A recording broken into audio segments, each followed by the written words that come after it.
Hello students, आप सभी का स्वागत है मैग्नेट ब्रेन्स हिंदी पर। मेरा नाम है अरुण और हम लोग बात कर रहे हैं सम्मिश्र संख्याओं एवं द्विघात समीकरणों के बारे में, जिन्हें अंग्रेजी में complex number and quadratic equations कहा जाता है। आज हम लोग इसमें विविध प्रश्नावली हल करेंगे, जहां पर बहुत से सवाल आप लोगों के सामने आने वाले हैं, बहुत अच्छे अच्छे कॉन्सेप्ट के साथ। पर इसके पहले मैं आपको बता देता हूं कि मैग्नेट ब्रेन्स पर आप जो कुछ भी पढ़ रहे हैं, जितने वीडियोस जो लेक्चर्स आप यहां देख रहे हैं, वो सभी आपको पूरी तरह से मुफ्त पढ़ाए जाते हैं। इसका आपसे कोई भी चार्ज, कोई भी पैसा नहीं लिया जाता। ये वीडियो आप पूरी तरह से पूरे वीडियो, सारे चैप्टर, सारे लेक्चर, सारी क्लासेस के मुफ्त देखिए और पढ़ते रहिए। चलिए शुरुआत करते हैं विविध प्रश्नावली का। और विविध प्रश्नावली के अंदर हम बहुत अच्छे अच्छे सवाल देखेंगे। कुछ बड़े बड़े होंगे, कुछ थोड़े कॉम्प्लेक्स से होंगे, कुछ सरल होंगे, पर हम कर लेंगे। सारे सवालों को हल तो कर लेंगे, लेकिन थोड़ा कैलकुलेशन इन सवालों में ज़्यादा होता है। इसलिए आप लोगों से मेरा एक छोटा सा निवेदन है कि अगर आपको लगता है कि सवाल आपको समझ में आया तो मुझे बता दीजिए। अगर आपको लगता है कि आपको सवाल समझ में नहीं आया तो भी आप बता सकते हैं कमेंट करके। बस बता दीजिए ताकि पता चले कि हाँ, आपको चीज़ें समझ में आ रही है या नहीं आ रही है। चलिए, पहला सवाल कि इसका मान ज्ञात करना है आई की घात 18 प्लस 1 बटा आई की घात 25 पूरे की घात 3। देखिए, आई की घात 18 प्लस 1 बटा आई की घात 25 पूरे की घात 3। देखिए, सबसे पहले यहां पहली स्टेप तो हम लोग ये रखेंगे कि चूंकि 1 बटा आई, हमने ऐसे कुछ छोटी छोटी चीजें पढ़ी थी ना। छोटी जो चीजें ये थी कि 1 बटा आई का मतलब आई की घात 3, 1 बटा आई का वर्ग का मतलब आई का वर्ग, 1 बटा आई की घात 3 का मतलब आई, और 1 बटा आई की घात 4 का मतलब एक ही होता है। जो लिखो या ना लिखो, बात बराबर है। तो 1 बटा आई जो है, इसकी जगह आई की घात 3 लिखा जा सकता है। तो सवाल थोड़ा सा आप लोगों के लिए आसान हो चुका। आई की घात 3 पूरे की घात 25 और उसकी घात 3। अब आई की घात 18, थोड़ी देर रोक दो, प्लस आई की घात 75। ऐसा क्यों? आई की घात 3 गुणा 25। अब जब हमें आई की घात निकालना होती है तो हम क्या करते हैं? हम करते हैं जो भी घात है उसको 4 से भाग। हमने इस घात को दिया 4 से भाग, 4 से भाग दिया तो 16 तक गया, 2 शेषफल बच गए, तो वो 2 ही आई की घात में बच जाएंगे। 75 को 4 से भाग दिया तो 72, 3 बार बच गया तो आई की घात 3 और पूरे की घात 3। तो यहां पर आपको आई का वर्ग प्लस आई की घात 3 नाम की दो चीजें दिखी। अब आई का वर्ग तो -1 होता है ना, आई का वर्ग -1 होता है, आई की घात 3 माइनस आई होता है।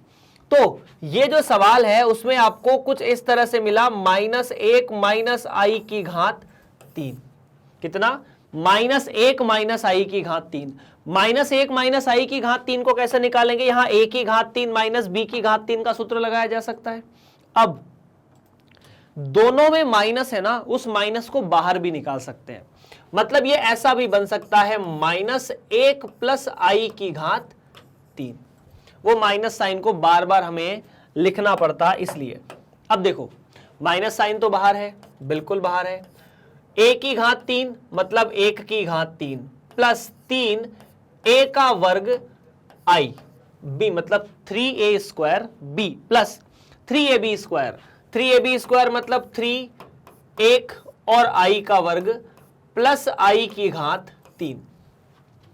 तो यार देखो, ये तो हुआ माइनस 1 की घात 3, 1, यहां से मिला 3i, ठीक है, और यहां से मिला 3, क्योंकि i का वर्ग तो -1 होता है, -1 का गुणा 3 में -3, i की घात 3, i की घात 3 माइनस आई होता है, तो ये बन जाएगा -i। तो अब यार सवाल के अंदर ये कुछ नहीं है, -1 -3 और 1 मिला के -2 प्लस 2i, ये माइनस जो चिन्ह है अंदर गुणा करोगे तो 2 माइनस 2i, और यही आपका सही जवाब है। 2 माइनस 2i इस सवाल का सीधा जवाब। चलिए आगे बढ़ते हैं अगले सवाल की तरफ, और अगला सवाल क्या है उस पर ध्यान देते हैं। उम्मीद है ये सवाल आपको समझ में आया होगा, आपसे हल हो गया होगा और आपको इसमें कोई परेशानी नहीं होगी। अगर कोई है तो भाई लोगों प्लीज बताते रहना कमेंट कर करके। ओके, किन्हीं दो सम्मिश्र संख्याओं Z1 और Z2 के लिए सिद्ध कीजिए कि रियल Z1 Z2 बराबर real Z1 real Z2 minus imaginary Z1 imaginary Z2। मैं बताता हूं मतलब क्या है। मतलब यह है कि मान लीजिए आपके पास दो सम्मिश्र संख्या है Z1 जिसका मतलब X1 प्लस IY1 है, दूसरी संख्या है Z2 जिसका मतलब X2 प्लस IY2 है। तो X1 प्लस IY2 और X1 plus IY1 X2 plus IY2 Z1 Z2 है। अब आपको Z1 और Z2 का गुणा करना है और Z1 Z2 का गुणा करने के बाद जो वास्तविक भाग आता है वो दोनों वास्तविक भागों का गुणा माइनस दोनों काल्पनिक भागों का गुणा है और ये हम ये देख चुके हैं हालांकि। पर चलिए मैं Z1 और Z2 का गुणा करता हूं। Z1 Z2 का गुणा किया मतलब X plus IY I1 Y1 और दूसरा है ना यही मिलेगा X1 प्लस IY1 और X2 प्लस IY2। अब यहां अगर गुणा किया जाए तो गुणा करने पर तो Z1 Z2 इधर ही है,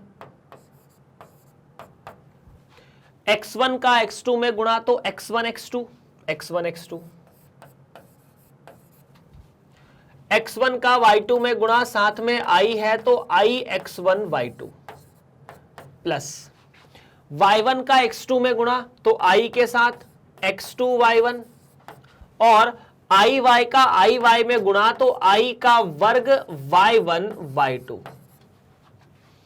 और चूंकि I का वर्ग Y1 Y2 I का वर्ग -1 है तो इसे अपन ऐसा लिख सकते हैं कि ये Z1 गुणा Z2 तो है X1 माइनस X2 या X1 गुणा X2 X1 गुणा X2 माइनस Y1 गुणा Y2 क्योंकि I का वर्ग -1 होता है, प्लस इन दोनों में से अगर आप I को बाहर निकालेंगे तो X1 Y2 plus Y1 X2 यही है। अब हमें बात करनी है रियल पार्ट।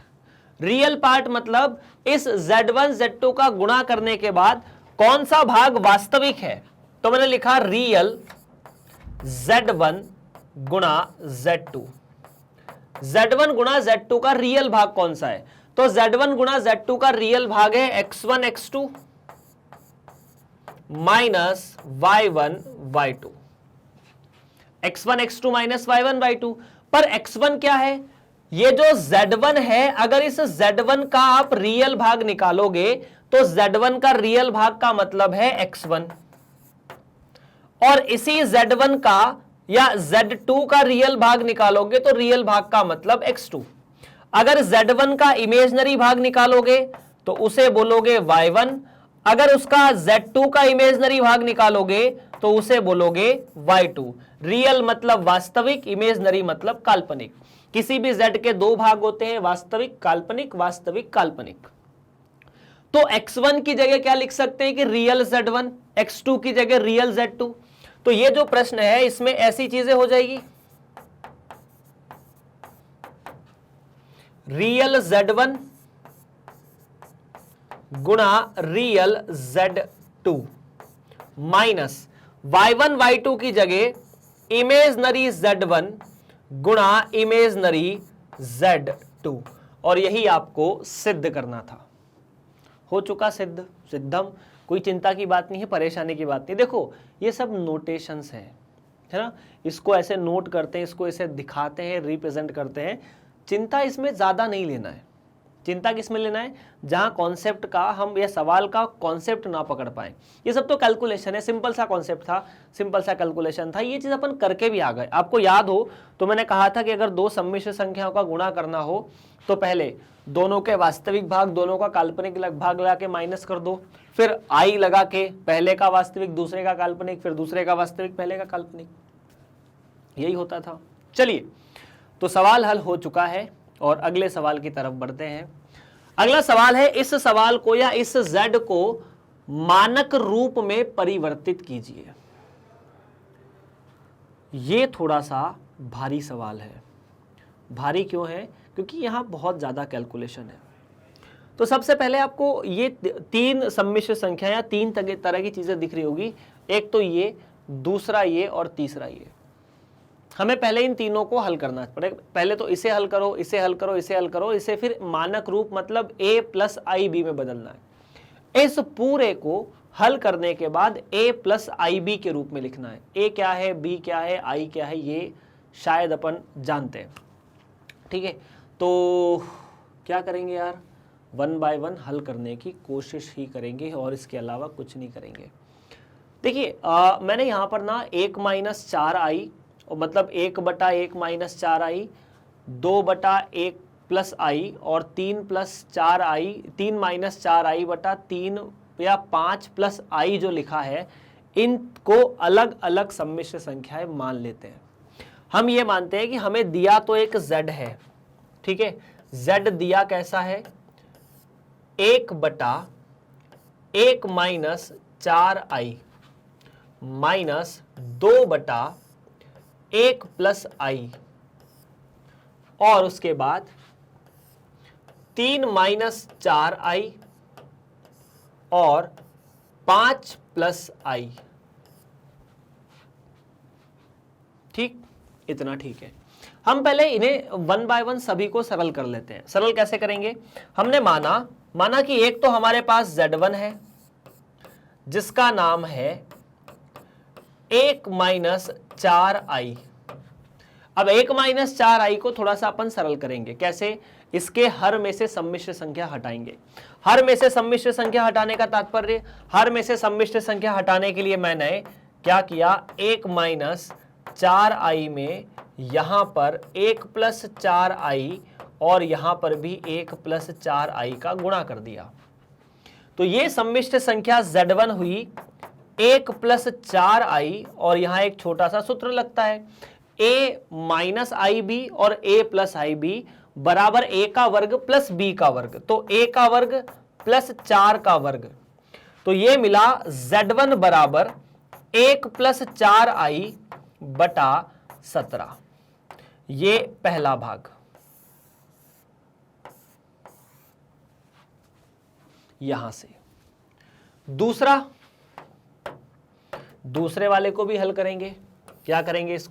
इसको भी मानेंगे कि माना दूसरा है z2, इसे समीकरण 1 कह दो, इसे 2 कह दो। अब तीसरा अपन और निकाल रहे हैं, z2 बराबर 2/1 प्लस आई, 2/1 प्लस आई और 2/1 प्लस आई का मतलब है आपने यहां 1 माइनस आई और 1 माइनस आई का गुणा कर दिया। तो z2 बराबर 2 गुणा 1 माइनस आई और यहां भाई a plus I, a minus I मतलब 1 प्लस 1 का वर्ग है ना। तो ये मिल जाएगा 1 का वर्ग प्लस 1 का वर्ग, क्योंकि यहां a और b दोनों 1 है। आप इस सूत्र को हमेशा याद रखिए, a प्लस आई बी का गुणा अगर a माइनस आई बी में करेंगे तो ये मिलेगा a का वर्ग प्लस b का वर्ग।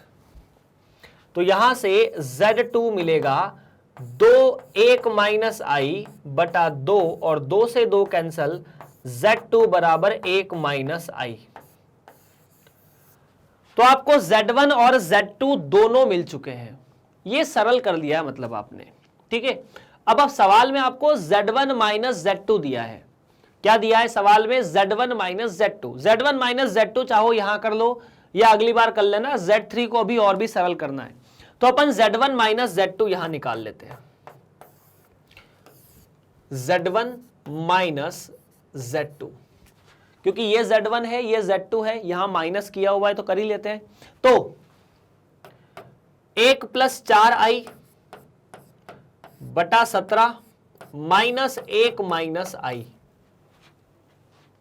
ठीक है, तो लघुत्तम लेंगे तो क्या मिलेगा? लघुत्तम लेने पर मिलेगा 1 plus 4i minus 17 plus 17i बटा 17। तो 17 में से 1 गया तो माइनस 16, तो माइनस 16 प्लस 21i बटा 17। तो इतना सा जो भाग है वो हो चुका है -16 + 21i बटा 17।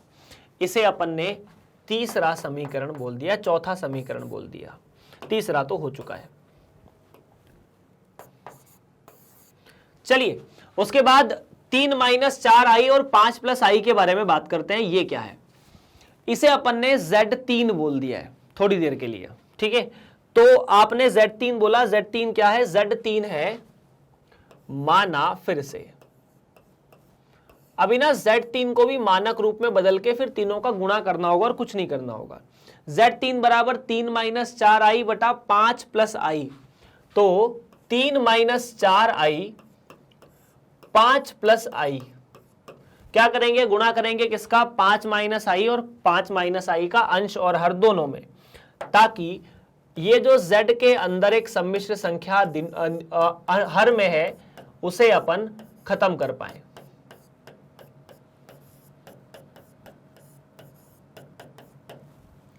तो ठीक है, Z3 बराबर यहां पर तो हो जाएगा 5 का वर्ग + 1 का वर्ग, तो 5 का वर्ग + 1 का वर्ग, और यहां होगा 3 - 4i और 5 - i।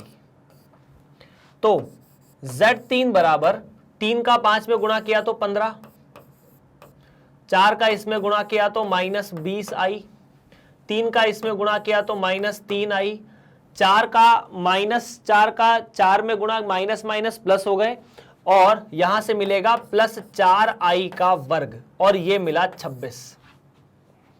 ठीक है, तो Z3 बराबर 15 माइनस ये हुआ 23i -4 बटा 26। -4 क्यों? क्योंकि i का वर्ग -1 होता है। 15 - 4 11, तो Z3 का जो मान है वो 11 - 23i बटा 26 है।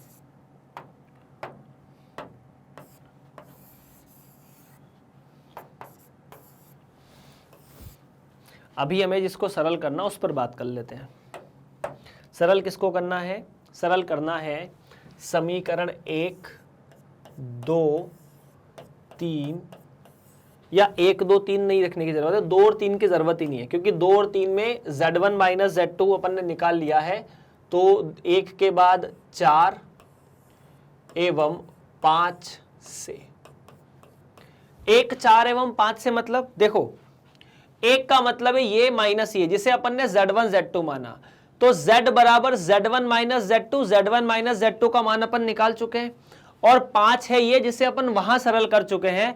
तो जो Z है वो वास्तव में हो जाएगा इस पूरे का मान जो यहां निकाला है, माने -16 + 21i बटा 17, तो ये मिलेगा -16 + 21i बटा 17 और 11 - 23i बटा 26।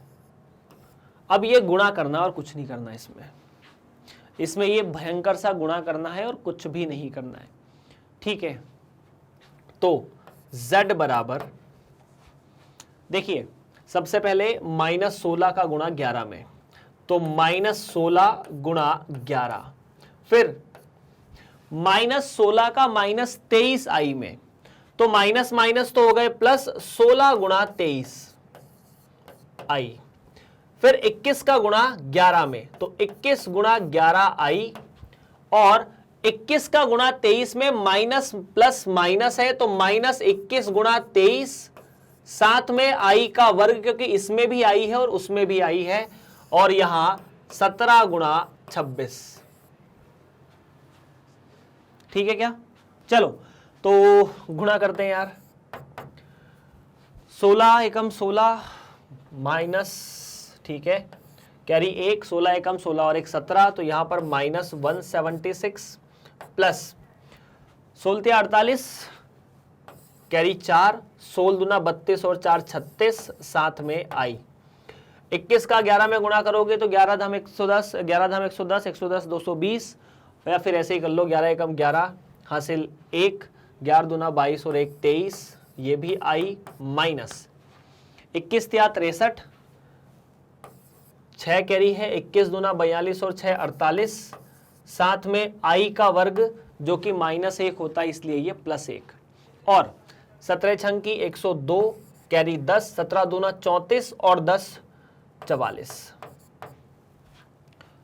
बाप रे, बड़ा कठिन सवाल है। ठीक है सर, तो Z आपका हुआ 483 में से आप -176 कर दीजिए, प्लस 1 और 8 मिला के 9, 3 और 6 मिला के 9, 2 और 5, 2 और 3 मिला के 5 आई, और यहां से 4 4 2।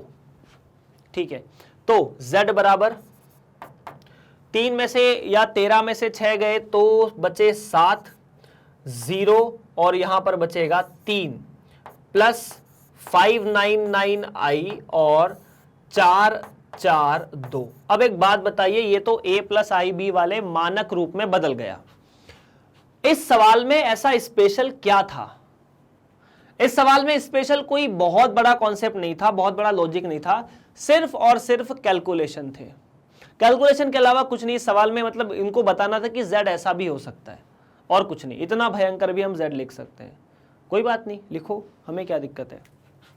चलिए आगे बढ़ते हैं और अगले सवाल की तरफ मूव करेंगे, जो कि हम देख सकते हैं सीधा सीधा हमारे सामने यहां लिखा है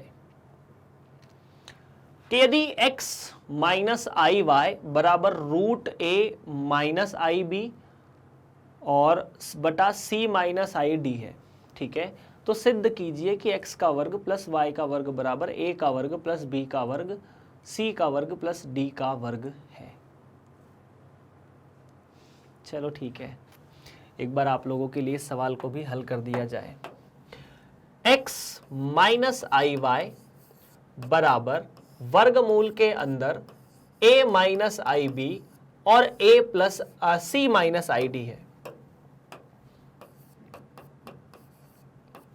अच्छा, आप a माइनस आई बी और c माइनस आई डी को वर्गमूल के अंदर है तो पहले तो वर्ग ही करेंगे। पहला तो यही सोचना है कि वर्ग किया जाए, तो दोनों साइड वर्ग करते हैं। तो वर्ग करने पर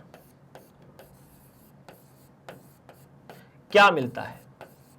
वर्ग करने पर मिलेगा x माइनस आई वाई पूरे का वर्ग बराबर a माइनस आई बी और c माइनस आई डी, ऐसा कुछ। ठीक है, वर्गमूल का साइन हट गया। यहां तो वर्ग कर दोगे, लेकिन यहां क्या करोगे? यहां आपको कहीं ना कहीं a प्लस आई बी या ये c माइनस आई डी जो लिखा है, इसका अंश और हर दोनों में इसके संयुग्मी का गुणा करना होगा। यही करना होगा ना? तो चलो संयुग्मी का गुणा करके देखते हैं। इधर वर्ग करूंगा, इधर मैंने वर्ग किया तो मिला x का वर्ग प्लस आई वाई का वर्ग माइनस 2i एक्स वाई बराबर, आपने यहां a minus I B, c minus I D और यहां पर c प्लस आई डी और c प्लस आई डी का गुणा कर दिया। ठीक है, तो यहां तो x का वर्ग माइनस y का वर्ग मिलेगा। हमें x का वर्ग प्लस y का वर्ग चाहिए। यहां ये बात ध्यान रखना, आपको क्या चाहिए? x का वर्ग प्लस y का वर्ग चाहिए। तो अगर आपको x का वर्ग प्लस y का वर्ग चाहिए तो वो तो बाद में देखा जाएगा, लेकिन पहले वर्ग किया तो x का वर्ग मिला, ठीक है, माइनस y का वर्ग मिला, ठीक है, माइनस 2i एक्स वाई मिला, जो कि क्या होगा? सबसे पहले c plus I D, C minus I D, C का वर्ग प्लस डी का वर्ग हो जाएगा। देखो हर में हमें c का वर्ग प्लस डी का वर्ग चाहिए ही चाहिए। और उसके बाद a का c में गुणा ac, b का d में गुणा bd, i का गुणा करना याद है ना? मतलब फिर से बता देता हूं, चलो। अगर आपको दो सम्मिश्र संख्याओं का गुणा करना हो तो पहले दोनों के वास्तविक भागों का गुणा करो, मतलब a गुणा c, फिर माइनस चिन्ह लगाओ। दोनों के काल्पनिक भागों का गुणा करो। काल्पनिक भाग मतलब माइनस बी और डी, तो माइनस बी और डी का गुणा माइनस बी डी, तो यह हो जाएगा माइनस बी डी। ठीक है, फिर उसके बाद आपको लगाना है i, पहले का वास्तविक दूसरे का काल्पनिक, तो a का d के साथ गुणा तो ad, ठीक है। फिर प्लस लगाना है, अच्छा यहां प्लस है तो यहां माइनस हो जाएगा क्योंकि माइनस bd ऋणात्मक है, माइनस माइनस प्लस। अब b का c में गुणा, ये ऋणात्मक है तो माइनस bc। और अगर ये समझ में नहीं आया हो या प्रैक्टिस नहीं हो तो सीधा सीधा इसका इन दोनों में गुणा कर दो, इसका इन दोनों में गुणा कर दो। तो इस सम्मिश्र संख्या को ध्यान से देखने पर हमें यह पता चलता है कि x का वर्ग माइनस y का वर्ग माइनस 2ixy बराबर कितना, ac प्लस bd बटा c का वर्ग प्लस d का वर्ग plus i ad minus bc बटा c का वर्ग प्लस d का वर्ग होता है। तो क्या मैं यहां पर तुलना करने के बाद ये बोल सकता हूं कि दोनों का सम्मिश्र भाग और या दोनों का काल्पनिक भाग और दोनों का वास्तविक भाग बराबर होना चाहिए यदि दो सम्मिश्र संख्याएं बराबर है तो क्या पहली बात अपन यहां ये लिख सकते हैं कि दोनों का वास्तविक भाग, इधर वाला भाग जिसके अंदर i नहीं है, ac प्लस bd बटा c का वर्ग प्लस d का वर्ग, और यहां से ये जो काल्पनिक भाग है माइनस 2xy इस वाले भाग के बराबर होना चाहिए ad माइनस bc c का वर्ग प्लस d का वर्ग। आप लोग देख सकते हैं इस सवाल को एक बार, अगर कोई कैलकुलेशन कोई मिस्टेक है तो आप मुझे बता सकते हैं, देख लीजिए, कोई दिक्कत हो तो यू कैन टेल। तो भाई साहब 2xy वाला जो कॉन्सेप्ट है वो ऐसा है, मतलब सवाल के अंदर इतनी चीजें तो आपने निकाल ली है, लेकिन X square minus Y square हमारे पास है और ये चीज है, तो हम मतलब खूब से खूब ऐसा कर सकते हैं कि इसे प्लस करके इसके आगे एक माइनस चिन्ह लगा दें। अब सोचने वाली बात यह है कि हम x का वर्ग प्लस y का वर्ग कैसे निकालें। तो मैं आपको एक छोटा सा सूत्र बताता हूं। सूत्र ऐसा है जिसे देखकर शायद आप खुश हो जाएंगे, शायद खुश होंगे, मुझे नहीं पता। बेसिकली ऐसा होता है कि जैसे मान लीजिए आपको x का वर्ग प्लस y का वर्ग करने का बोला जाए, तो आप इसे क्या लिखेंगे, x की घात 4, हाँ जी, प्लस y की घात 4 प्लस 2x का वर्ग y का वर्ग। हाँ, दूसरा, अगर आपको बोला जाए x का वर्ग माइनस y का वर्ग करने का, तो आप लिखेंगे x की घात 4 प्लस y की घात 4 माइनस 2x का वर्ग y का वर्ग। अगर आप इन दोनों में से, मतलब पहले में से दूसरे को घटा देते हैं, ये माइनस ये माइनस ये माइनस ये प्लस, तो यहां से मिलेगा x का वर्ग प्लस y का वर्ग पूरे का वर्ग माइनस x का वर्ग माइनस y का वर्ग पूरे का वर्ग, ये गया, यहां बचा 4x का वर्ग y का वर्ग, या x का वर्ग प्लस y का वर्ग पूरे का वर्ग, है ना, बराबर x का वर्ग माइनस y का वर्ग पूरे का वर्ग प्लस, इसे मैं लिख सकता हूं 2xy पूरे का वर्ग। देख लो, यही सवाल है आप लोगों का, ऐसा कुछ, ये आपको निकालना है, ये आपको पता है, ये आपको पता है। तो क्या आप प्रश्न के हिसाब से लिख सकते हैं कि x का वर्ग प्लस y के वर्ग का वर्ग बराबर x का वर्ग माइनस y का वर्ग पता है, cd plus bd, ac plus bd बटा c का वर्ग प्लस d का वर्ग, तो ac प्लस bd c का वर्ग प्लस d का वर्ग पूरे का वर्ग प्लस, ये माइनस आएगा, इसका वर्ग करने से कोई मतलब नहीं है, 2xy यहां पर है, 2xy का वर्ग है, इसीलिए ये माइनस चिन्ह को अपन यहीं से हटा देते हैं क्योंकि वर्ग करने पर वो धनात्मक हो जाएगा, ad माइनस bc, तो यहां पर मिलेगा ad minus B C, A D है ना, ए डी, हाँ ठीक है, A D minus B C, तो A D minus B C बटा सी का वर्ग प्लस डी का वर्ग और पूरे का वर्ग। यह है विविध प्रश्नावली, यह है विविध प्रश्नावली। सवाल ऐसे होते हैं, अगर समझ में ना आए तो भाई लोगों बताते रहना। तो यार ये जो x का वर्ग प्लस y का वर्ग है, इसे मैं थोड़ी देर के लिए तो जैसा है वैसे ही रख देता हूं। जो भी कुछ लिखा है सबका हर समान है, c का वर्ग, d का वर्ग, पूरे का वर्ग, c का वर्ग, क्योंकि ये इसका भी पूरा वर्ग होगा, यहां पर भी वर्ग होगा, तो हर तो सबका समान है। पहले अंश देख लेते हैं क्या आता है। a प्लस बी का वर्ग अगर यहां लगाऊंगा तो मुझे मिलेगा a का वर्ग c का वर्ग प्लस b का वर्ग d का वर्ग प्लस 2abcd प्लस, अगर यहां पर भी यही काम किया तो a का वर्ग d का वर्ग, ठीक है, तो a का वर्ग d का वर्ग प्लस b का वर्ग c का वर्ग माइनस 2abcd भाग दे दो c का वर्ग d का वर्ग और पूरे का वर्ग से। इतना ठीक है क्या? यहां पर a प्लस बी और a माइनस बी का वर्ग लगाया है। दोनों को जोड़ने पर यह जो 2abcd है, 2abcd है, ये तो खत्म। तो ये भाई साहब कुछ इस तरह से हमारे सामने आ जाते हैं। a का वर्ग, c का वर्ग, a का वर्ग, d का वर्ग, b का, और यहां से मतलब कुछ नहीं, अपन जो जो बचा है उनको लिख लेते हैं। पहले तो ये लिखा a का वर्ग c का वर्ग प्लस b का वर्ग d का वर्ग, फिर उसके बाद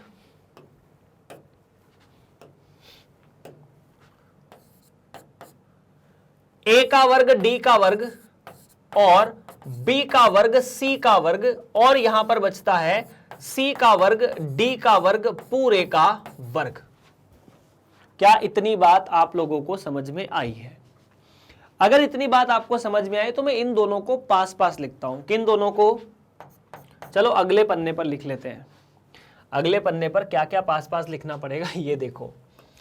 x का वर्ग प्लस y का वर्ग पूरे का वर्ग,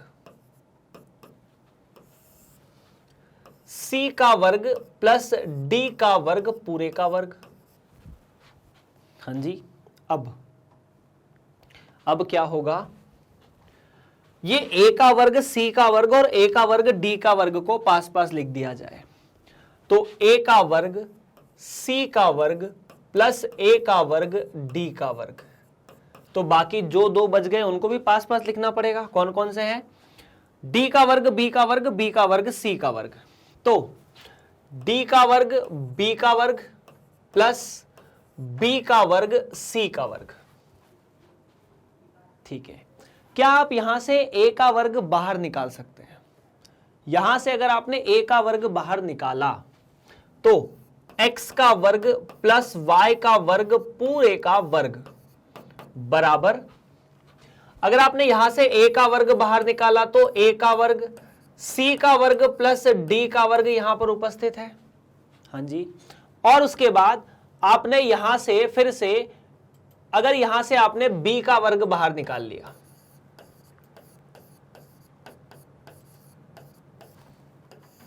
तो आपके पास ये जानकारी बच जाती है। तो x का वर्ग प्लस y का वर्ग पूरे का वर्ग बराबर c का वर्ग, d का वर्ग, दोनों जगह से कॉमन निकालना है, यहां से और यहां से। अगर इसे निकाला c का वर्ग, d का वर्ग, तो यहां पर बचा a का वर्ग, b का वर्ग और c का वर्ग, d का वर्ग और इस पूरे का वर्ग। तो c का वर्ग, d का वर्ग इस पूरे के वर्ग से गया तो हुआ x का वर्ग प्लस y का वर्ग पूरे का वर्ग बराबर a का वर्ग बटा b का वर्ग, c का वर्ग बटा d का वर्ग। यही आपको सिद्ध भी करना था। इति सिद्धम। चलिए, अगर सवाल हल हो चुका है तो हम बढ़ेंगे अगले सवाल की तरफ। ध्रुवीय निरूपण में सवालों को लिखना है। ट्राई कीजिए, बढ़िया सवाल है अगर आप कोशिश कर सकते हैं तो। निम्नलिखित को ध्रुवीय रूप में लिखना है। सवाल सिर्फ ऐसा सा है, ध्रुवीय रूप में लिखना बहुत बड़ा सिरदर्द है। बहुत बड़ा सिरदर्द क्यों है भाई लोगों? सिरदर्द इसलिए है क्योंकि ध्रुवीय रूप में लिखने के लिए पहले तो ये जो z यहां दिया है और यहां दिया है, इसे a प्लस आई बी में बदलना। उस a प्लस आई बी में बदलने के बाद उसका मापांक निकालना, मापांक निकालने के बाद कोणांक निकालना, उसके बाद ध्रुवीय रूप रखना। तो सबसे बड़ी समस्या यहां पर a प्लस आई बी में बदलने की है। वो एक लंबा चौड़ा कैलकुलेशन है, कोई बात नहीं, 1 बाय 1 सभी करेंगे। तो 1 प्लस 7 आई के बारे में अगर मैं बात करता हूं, 2 माइनस आई के बारे में बात करता हूं, इसका वर्ग। तो 1 प्लस 7 आई, 2 माइनस आई को अगर आप थोड़ा सा हल करने की कोशिश करें, इसे z मान सकते हो ना कि ये बराबर z है। तो यार 1 प्लस 7 आई का तो अपन अभी कुछ नहीं कर सकते। 2 माइनस आई का मैं कर सकता हूं 2 का वर्ग, बिल्कुल 2 का वर्ग, प्लस आई का वर्ग माइनस 2 दूनी 4 आई, यही होता है ना, 2 माइनस आई का वर्ग, ठीक है, a माइनस बी का वर्ग। थोड़ा सा और हल करते हैं। सर आई का वर्ग तो -1 होता है, 2 का वर्ग हुआ 4, 4 माइनस 1 3, तो ये मिला 3 माइनस 4 आई। अब देखो 3 माइनस 4 आई सीधा सीधा भी लिख सकते थे, लेकिन अब क्या करें, यह है अपना z। अब इसे a प्लस आई में बदलने के लिए छोटा सा काम एक और करना है। 3 प्लस 4 आई है, 3 माइनस 4 आई का गुणा करना पड़ेगा। 3 माइनस 4 आई है, 3 प्लस 4 आई का गुणा करना पड़ेगा। तो z बराबर 1 प्लस 7 आई, यहां पर 3 माइनस 4 आई। अगर मैं गुणा करता हूं तो 3 प्लस 4 आई का यहां गुणा करेंगे और 3 प्लस 4 आई का यहां गुणा करेंगे। तो हर में 3 माइनस 4 आई, 3 प्लस 4 आई, दोनों मिलाकर कितने, दोनों मिलाकर a का वर्ग प्लस b का वर्ग, मतलब 3 का वर्ग प्लस 4 का वर्ग। और 1 को 3 में गुणा किया तो 3, 7 को 3 में गुणा किया तो 7 गुणा 3 आई, 1 को 4 में गुणा किया तो 4 आई, 7 को 4 में गुणा किया तो 28, लेकिन आई का वर्ग, आई का वर्ग -1 होता है, ठीक है, होता है, मान लेते हैं होता है। तो z जो है वो कुछ इस तरह से बनेगा, 3 28, आई का वर्ग -1, तो 28 -1 -28 -28 प्लस 3 -25, तो -25 प्लस 21 4 25, वाओ 25 आई, और 3 का वर्ग 4 का वर्ग 9 और 16 25, तो 25, तो 25 25 खत्म। इसका मतलब जो z था वो -1 प्लस आई था। ये तो अपन ने, मतलब ऐसे सवाल को अपन ने मापांक निकाल के, कोणांक निकाल के ध्रुवीय रूप में लिखा है, अगर आपको याद हो तो z है -1 प्लस आई। इस z को ध्रुवीय रूप में लिखना है। तो ध्रुवीय रूप में लिखने के लिए पहले क्या चाहिए, मापांक, है ना। तो सबसे पहले z का मापांक मतलब मॉड z, क्या करेंगे, -1 का वर्ग, बिल्कुल -1 का वर्ग, प्लस आई का वर्ग, मतलब या 1 का वर्ग, ये ऐसा। तो -1 का वर्ग ऐसा कुछ, 1 और 1 मिला के √2, है ना, 1 और 1 मिला के 2, 2 का रूट √2, ये z है। अब हम इसका कोणांक भी निकालने की तरफ बढ़ेंगे। कोणांक कितना होगा यार, तो कोणांक निकालने के लिए क्या करेंगे, सबसे पहले एक बढ़िया सा फोटो बनाएंगे, ऐसा, ठीक है, -1, चलो कोणांक अपन अगले पन्ने पर निकाल लेते हैं, थोड़ा सा साफ सुथरा कोणांक निकलेगा तो अच्छा रहेगा। देखो z क्या है, -1 प्लस आई, x की जगह -1, इसकी जगह 1, तो -1 और 1 इन दोनों को मिलाने से बनने वाला है z। -1 प्लस आई। अगर मैं इसको यहां से जोड़ता हूं तो अपना z बनता है, ठीक। मुझे चाहिए ये वाला कोण, जिसे मैं थीटा बोलता हूं। मैंने बोला कि z का जो कोणांक है जिसे मैं आर्ग्यूमेंट बोलता हूं, आर्ग्यूमेंट का अंग्रेजी में मतलब कोणांक को अंग्रेजी में आर्ग्यूमेंट बोलते हैं। तो आर्ग्यूमेंट z ARG बराबर थीटा माना है, तो हमें थीटा चाहिए। और थीटा निकालने के लिए हमें कोई ज्यादा मेहनत नहीं करनी, ये कोण निकाल लो अल्फा वाला। tan अल्फा कैसे निकालते हैं, याद है क्या? tan अल्फा निकालने के लिए आप सब कुछ भूल जाइए, इस त्रिभुज को देखिए। इस त्रिभुज के अंदर भुजाओं की लंबाई कितनी है? 1 है और ये भी 1 है। भुजा की लंबाई माइनस नहीं होती, मैं त्रिभुज की बात कर रहा हूं। अभी मैं कोण के बारे में या बहुत ज्यादा नहीं सोच रहा, मैं सिर्फ इस त्रिभुज के बारे में सोच रहा हूं जहां लंब और आधार दोनों 1-1 है।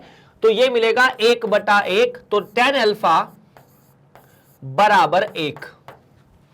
अगर tan अल्फा बराबर 1 है तो अल्फा का मान π/4 होगा।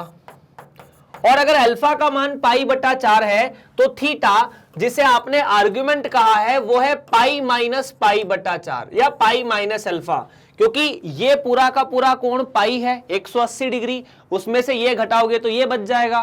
तो पाई माइनस π/4, 3 π/4। तो हमारे पास थीटा मिला, मॉड z मिला। तो क्या मैं कह सकता हूं कि z का ध्रुवीय रूप कैसा होता है?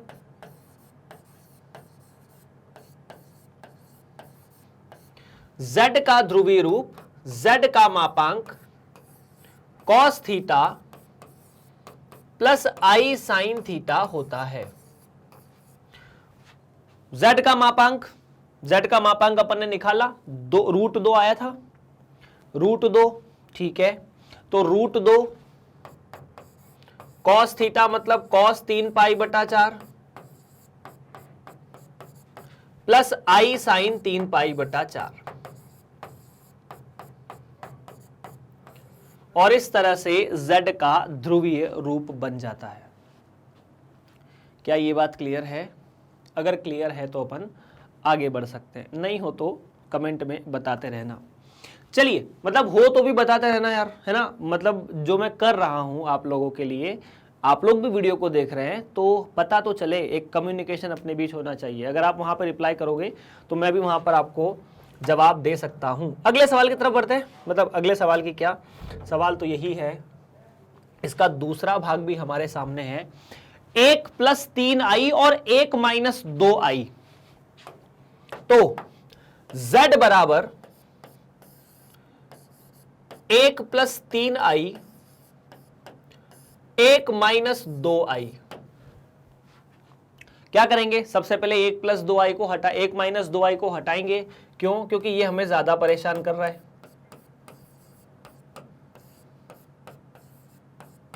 गुणा 1 + 2i 1 + 2i, वही a + ib a - ib a का वर्ग b का वर्ग, जोड़ने के बाद a का वर्ग b का वर्ग मतलब 1 का वर्ग प्लस 2 का वर्ग। सम्मिश्र संख्याओं में ये आपको याद रखना है, ऐसी एक आइडेंटिटी होती है a - ib गुणा a + ib सदैव a का वर्ग और प्लस में b का वर्ग होता है। खैर, उसके बाद क्या करेंगे सर? उसके बाद इनको गुणा करने की कोशिश, 1 का 1 में गुणा 1, 1 का 2i में गुणा 2i, 3 का 1 में गुणा 3i और 3 का 2 में गुणा 6, लेकिन i का वर्ग, ठीक है। तो z बराबर 1 + 2i और 3i 5i 6i i का वर्ग -1, तो -1/5। तो आपके सामने जो z है वो कुछ इस तरह से बनता हुआ -5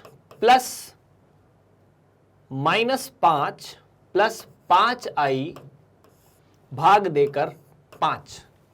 तो जो z है वो -1 + i है, बस और कुछ नहीं।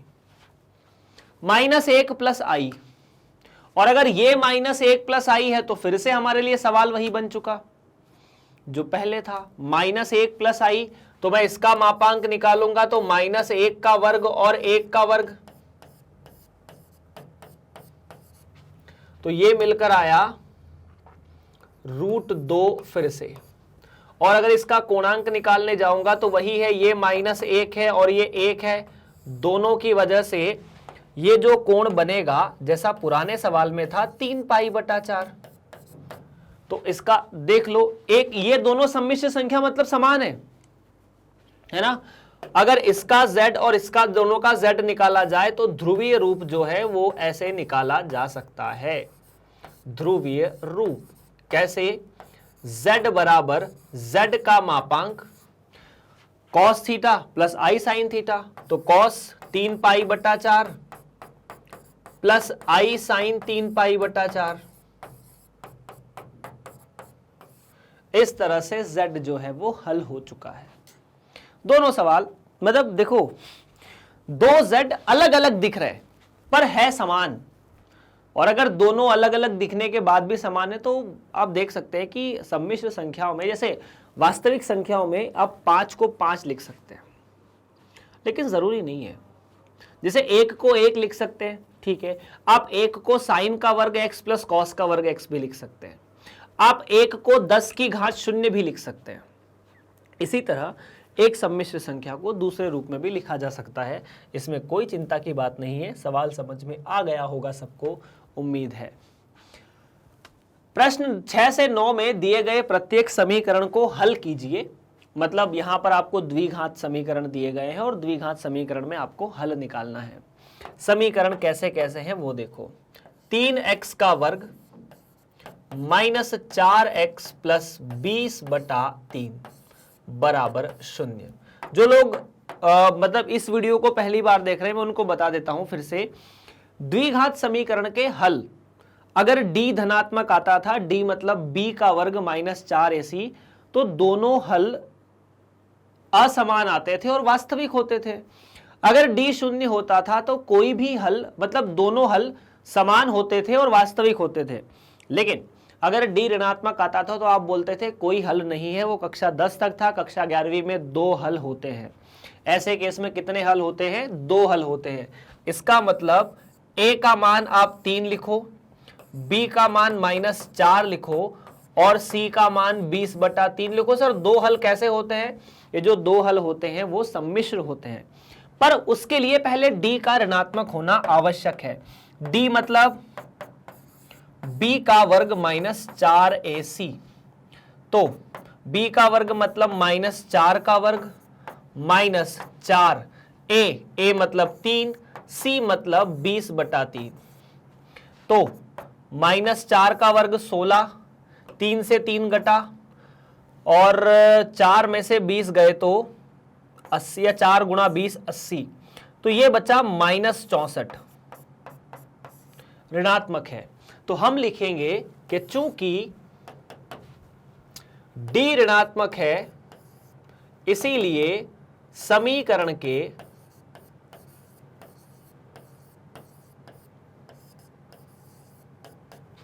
दो असमान सम्मिश्र मूल होंगे। अच्छा, ये जो दोनों मूल है ना, वो एक दूसरे के संयुग्मी होते हैं, पर यहां इस चीज की जरूरत नहीं है, इसीलिए अपन बात ही नहीं कर रहे हैं। क्या होंगे? 2 असमान सम्मिश्र मूल होंगे। अब ये निकालेंगे कैसे? तो बड़ा आसान है। हमें पता है कि यदि मूल अल्फा कॉमा बीटा है तो मूल निकालने का श्रीधराचार्य सूत्र से कैसे निकाला जाता है? -b plus minus d/2a, minus b मतलब -4, तो alpha comma beta -4 plus minus d का मतलब √64 का ऋणात्मक बटा 2 गुणा 3। ठीक है।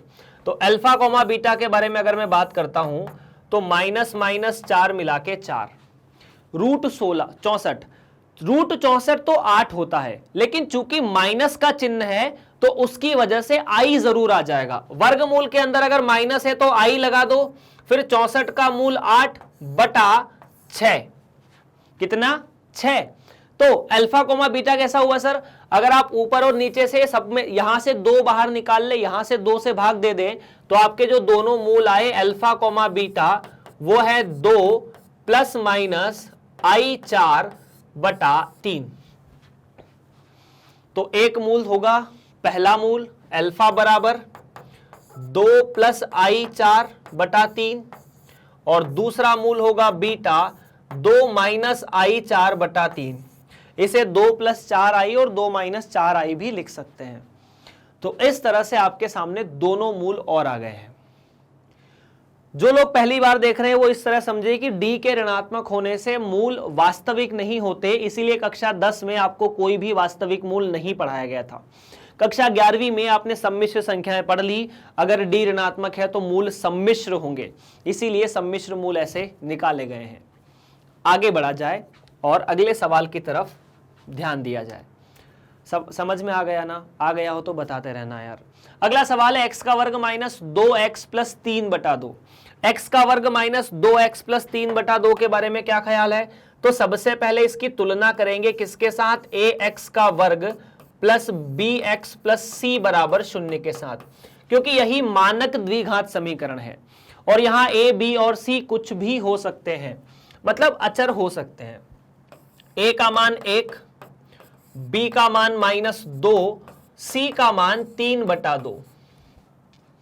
अब मैं यहां पर अगर d निकालने जाऊंगा तो b का वर्ग माइनस 4ac, b का वर्ग माइनस 4ac मतलब -2 का वर्ग माइनस 4 गुणा 1 गुणा 3 बटा 2। ये इससे कटा तो 4 माइनस 6 बचा जो कि -2 है, तो d का मान तो -2 है। फिर वही हमने लिखा कि चूंकि d ऋणात्मक है तो मूल सम्मिश्र संख्याएं होगी।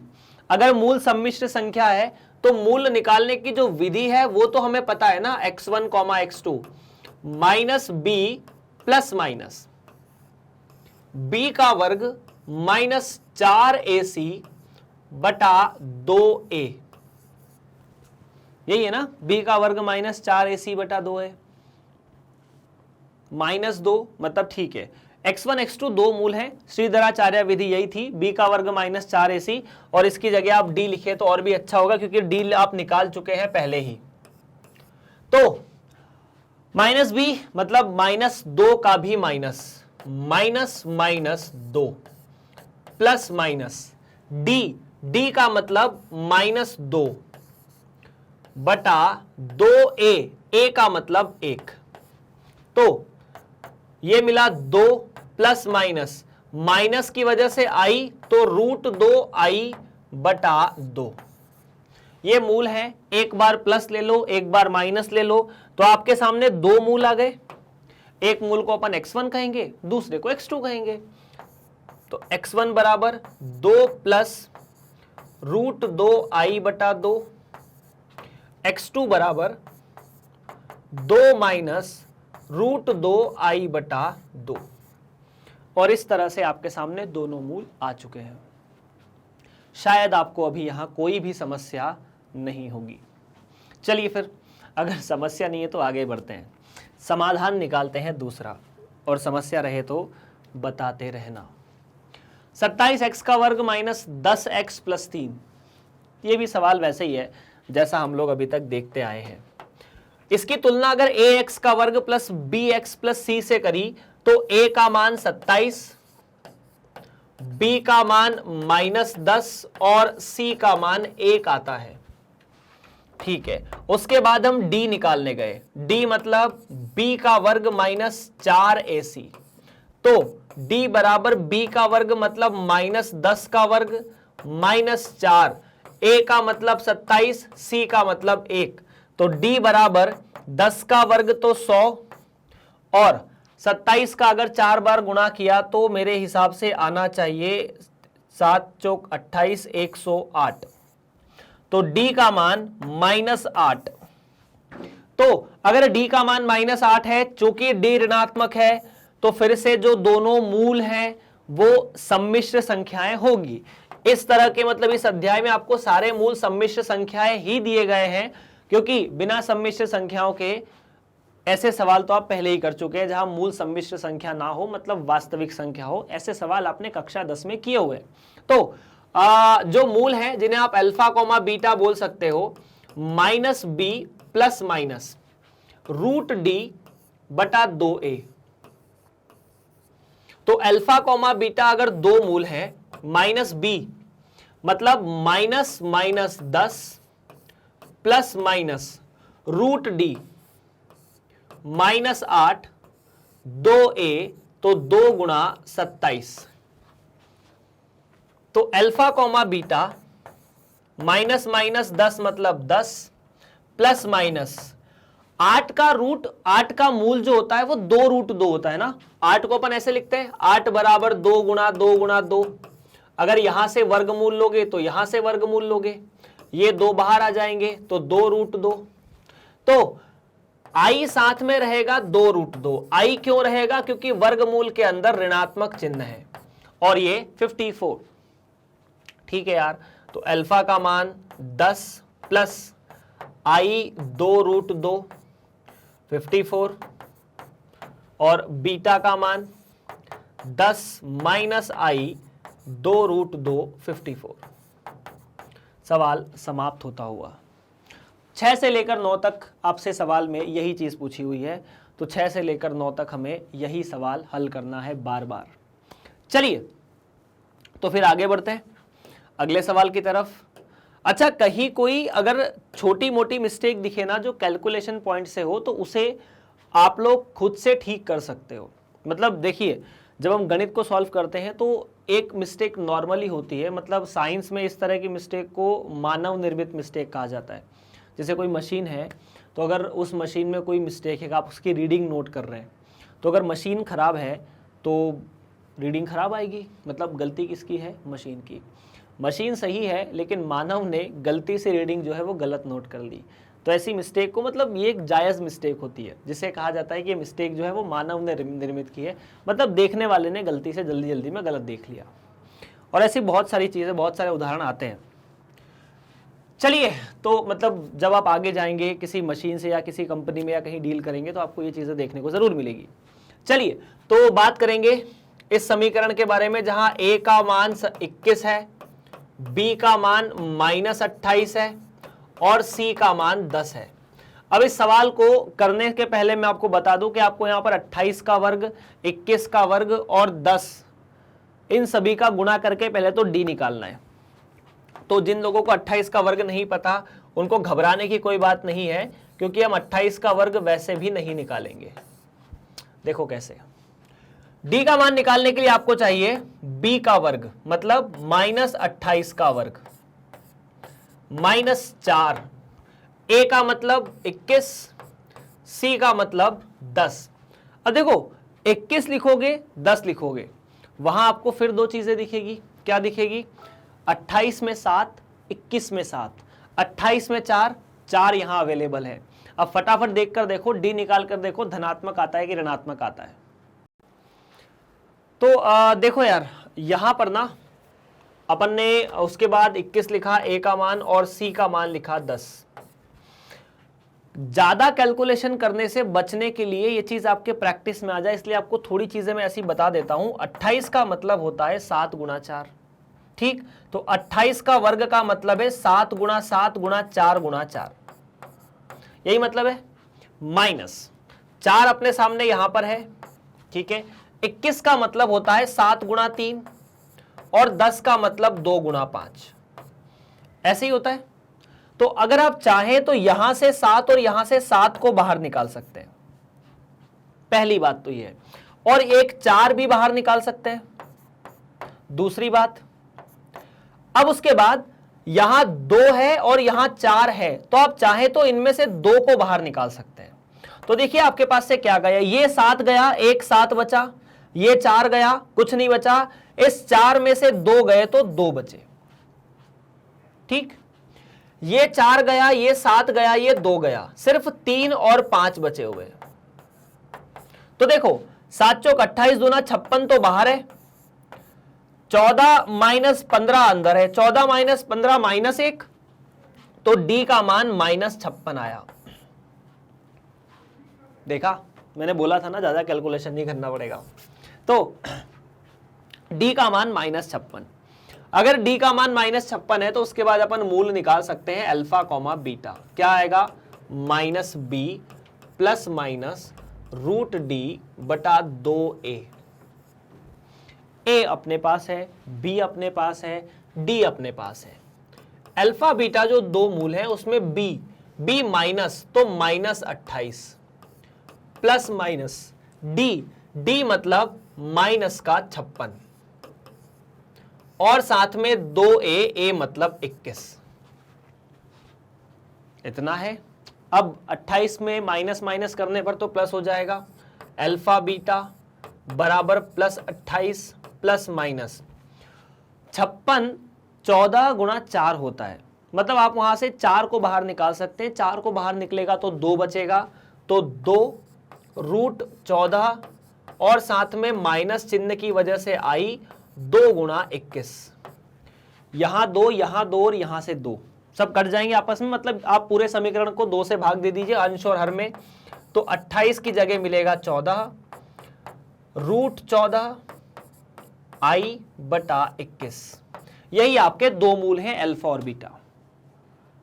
चलिए आगे बढ़ते हैं अगले सवाल की तरफ। उम्मीद है आपको किस तरह से इन द्विघात समीकरणों के मूल निकालने हैं जब डी ऋणात्मक आता है आप सीख चुके होंगे। बाकी धनात्मक वाले और शून्य पर तो कक्षा 10 में अपन बहुत सवाल कर चुके हैं।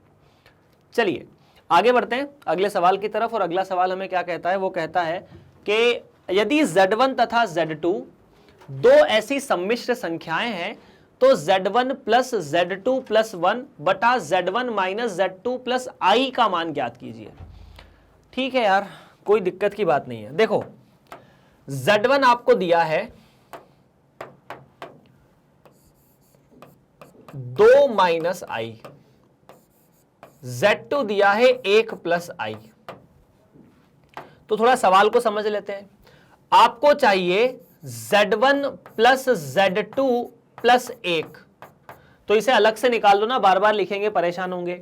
Z1 प्लस Z2 मतलब 2 minus I plus 1 minus 1 plus I plus 1। ये दो डंडे का मतलब है आपको मापांक निकालना है, बस आपको क्या करना है, मापांक निकालना है।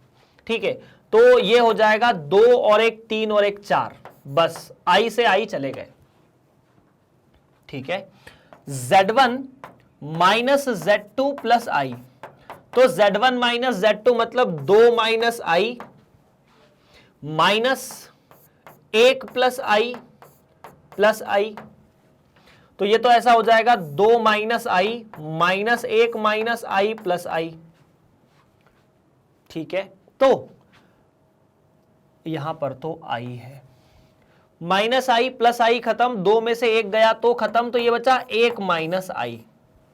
तो अंश वाली कहानी और हर वाली कहानी आपके सामने है।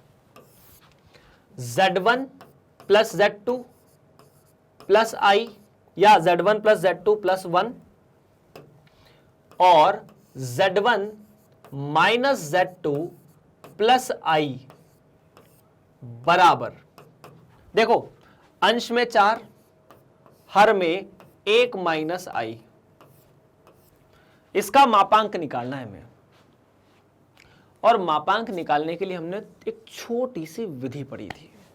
मतलब यहां पर जैसे मापांक निकालने का अगर मैं बोलूं ना, तो सिर्फ मापांक निकालने के लिए आप दो तरकीब अपना सकते हैं। तरकीब यह है कि आप सबसे पहले इसे a प्लस IB में बदल दीजिए, जो कि आप कर देंगे। दूसरी तरकीब यह है कि चूंकि आपको पता है कि अगर आपको Z1 बटा Z2 बोला जाए और इसका मापांक निकालना हो तो Z1 का मापांक निकाल के Z2 के मापांक से भाग दे दो। अपन ने ये पढ़ा था, बहुत कम जगह इसका प्रयोग किया है, हालांकि अभी तक किया ही नहीं है। तो 4 का मापांक और 1 माइनस I का मापांक निकाल लो। 4 का मापांक 4 ही होगा, किसी वास्तविक संख्या का मापांक सिर्फ वही वास्तविक संख्या होगा। मतलब जैसे अगर आपको बोला जाए कि 10 का मापांक कितना, तो 10, माइनस 10 का मापांक, तो आप इसको 10 बोलेंगे। इसे हमने मापांक फलन करके पढ़ा भी है कक्षा 10 में या कक्षा 11वीं में, संबंध फलन में। तो देखिए 4 का मापांक तो 4 और 1 प्लस I का या 1 का वर्ग प्लस 1 की जगह I की जगह फिर 1 का वर्ग, तो 4 बटा रूट 2, तो यह आ जाएगा 2 रूट 2। सवाल इतना सा ही है बस, कितना 2√2। चलिए ये मिला मापांक, मतलब हमें बेसिकली इसका मापांक निकालना था और मापांक इतना ही है। चलिए सर जी आगे बढ़ते हैं फिर अगले सवाल की तरफ। सवाल नंबर 10 समझ में आया तो बता दीजिए, नहीं आया तो भी बता दीजिएगा।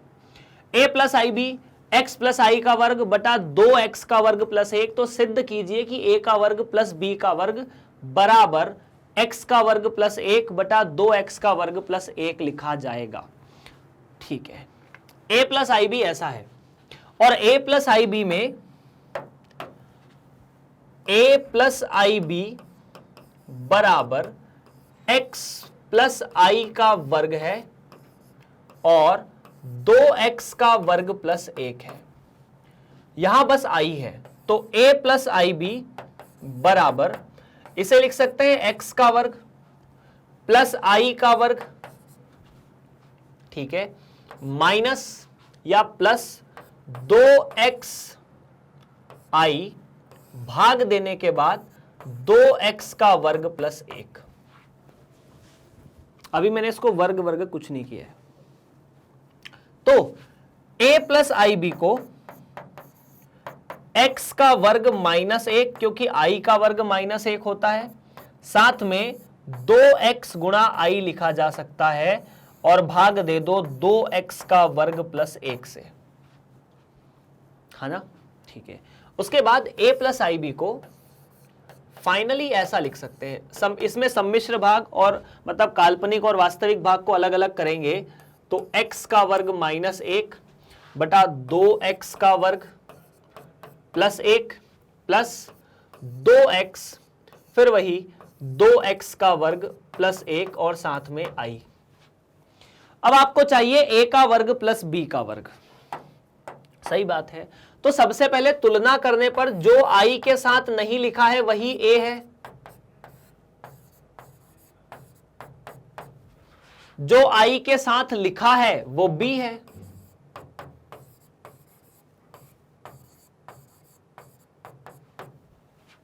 आपको चाहिए a का वर्ग प्लस b का वर्ग, तो a का वर्ग प्लस b का वर्ग क्या ऐसा लिखा जा सकता है, a का वर्ग प्लस b का वर्ग। देखो इसका वर्ग किया और इसका वर्ग किया, दोनों को जोड़ दिया, दोनों को जोड़ते समय दोनों का जो हर है वो समान है, तो इसीलिए दोनों का लघुत्तम लेकर ऐसा लिखा जाएगा 2x का वर्ग प्लस 1 पूरे का वर्ग। क्यों? क्योंकि हम a का भी वर्ग करेंगे, b का भी वर्ग करेंगे, तो हर वाली संख्या का भी वर्ग हो जाएगा। उसके बाद x का वर्ग माइनस 1 पूरे का वर्ग प्लस 2x का वर्ग। x का वर्ग माइनस 1, तो x के वर्ग का वर्ग x की घात 4 प्लस 1 माइनस 2x का वर्ग और ये 4x का वर्ग। देख लो, a का वर्ग b का वर्ग माइनस 2ab प्लस b का वर्ग, और यहां पर जो हर चल रहा है वो चल ही रहा है। देखो यार, 2x का वर्ग 4x के वर्ग से खत्म हो जाएगा। 2x का वर्ग 4x के वर्ग से अगर खत्म हो जाएगा तो क्या इसे यहां पर ऐसा लिखा जा सकता है कि x की घात 4 प्लस 1 प्लस 2x का वर्ग, और ये फिर से x का वर्ग प्लस 1 है, तो इसे लिख सकते हैं x का वर्ग प्लस 1 पूरे का वर्ग और 2x का वर्ग प्लस 1 पूरे का वर्ग। और आपको वही चीज सिद्ध करनी थी, इससे ज्यादा इसमें कुछ नहीं करना था, जो सिद्ध करना था वो हो चुका है। ठीक है सर जी, तो आगे बढ़ते हैं अगले टॉपिक की तरफ, मतलब अगले सवाल की तरफ। ये सब कैलकुलेशन है यार, एक ही तरह की चीज को बार बार आपके सामने घुमाकर लाया जा रहा है, बार बार आपके सामने घुमाकर वो चीज आपको दी जा रही है। चलिए अगला सवाल है, माना Z1 और Z2, Z1 दिया है 2 माइनस आई, Z2 दिया है माइनस 2 प्लस आई, तो निम्नलिखित का मान निकालिए। पहला निकालना है रियल Z1 Z2 बटा Z1 बार, मतलब आपको Z1 Z2 का गुणा करना है, उसको भाग देना है Z1 के संयुग्मी से और सरल करने के बाद उसका वास्तविक भाग निकालना है। दूसरे में 1 बटा Z1 का Z1 के संयुग्मी के साथ गुणा करके काल्पनिक भाग निकालना है। चलिए दोनों सवालों को 1 बाय 1 हल करते हैं। पहला सवाल है, हमें Z1 का Z2 और Z1 के संयुग्मी में गुणा करना है। रियल पार्ट निकालना, वास्तविक भाग निकालना बात की बात है। हम इसे Z मान लेते हैं थोड़ा सा, मतलब बोला कि ये किसी Z के बराबर है। Z मतलब एक सम्मिश्र संख्या, Z1, Z2, Z3 तीन अलग अलग सम्मिश्र संख्या। तो Z1 आपको दिया है, बिल्कुल दिया है, तो Z को ऐसे लिख सकते हैं 2 माइनस आई, Z2 का मतलब -2 प्लस आई, और Z1 बार मतलब इसका संयुग्मी, तो इसका संयुग्मी 2 माइनस आई का संयुग्मी 2 प्लस आई, बस चिन्ह तो बदलना होता है। तो Z बराबर 2 माइनस आई का गुणा कर लेते हैं सीधा सीधा यार। अब तो -2 का 2 में गुणा 4, -2 का माइनस आई में गुणा 2 आई, 2 आई का 2 आई में गुणा 2 आई, आई का आई में गुणा आई का स्क्वायर, माइनस है यहां प्लस है तो माइनस आई का वर्ग, और ये 2 प्लस आई, तो Z बराबर 4 प्लस 4 आई का वर्ग -1 गुणा -1 हो जाता है, और ये 2 प्लस आई हो जाता है। तो कुल मिलाकर ये तो मिला 5 प्लस 4 आई, तो Z जो है वो है 5 प्लस 4 आई भाग देकर 2 प्लस आई। अब क्या करेंगे यार, सीधा सीधा देखो, हर के अंदर एक Z है, उसको हटाना है, क्योंकि हमें इस पूरे Z का, ये जिसे हमने Z माना है, उसका वास्तविक भाग पता करना है। तो हर वाले Z को हटाना पड़ेगा। हर वाले Z को हटाने के लिए क्या करेंगे, उसके संयुग्मी से गुणा करेंगे। यही करेंगे, अभी तक तो यही करते हैं, तो कोई स्टेप दूसरी तो है नहीं। 5 प्लस 4 आई 2 प्लस आई, और संयुग्मी से गुणा करने का मतलब है यहां पर मैंने 2 माइनस आई और 2 माइनस आई से गुणा करना शुरू कर दिया। तो Z बराबर 5 को 2 में गुणा किया 10, 5 को माइनस आई में गुणा किया -5 आई, 2 को 4 आई में गुणा किया 8 आई, -4 आई का वर्ग, और ये मिला a प्लस आई या a plus I B, a minus I B, दोनों मिलाकर a का वर्ग b का वर्ग, तो 2 का वर्ग प्लस 1 का वर्ग, क्योंकि b की जगह सिर्फ 1 लिखा है।